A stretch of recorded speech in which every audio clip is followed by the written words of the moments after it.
God called Jonah to go to Nineveh, a bustling city steeped in wickedness, a place he did not want to go. The call was clear. A divine instruction meant to offer redemption to a people Jonah felt were undeserving. It wasn't a failure to hear God's voice that caused him to hesitate. It was a profound disagreement with the very nature of God's boundless mercy. He judged them, and in doing so, he judged the one who was willing to forgive them. Instead of obedience, Jonah chose to run. He fled from his responsibility, from the difficult task of extending grace to his enemies.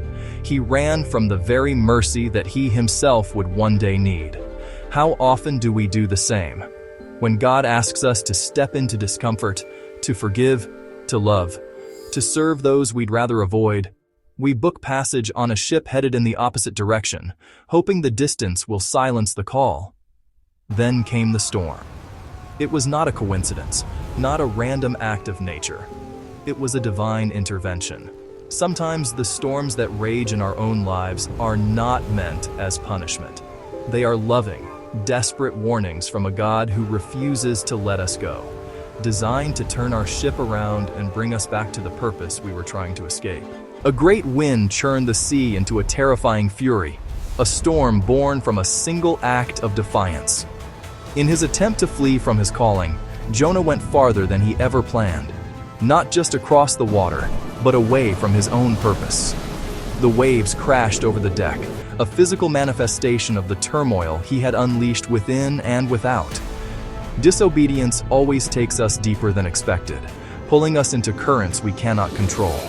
We are cast into the depths until we finally realize we cannot save ourselves.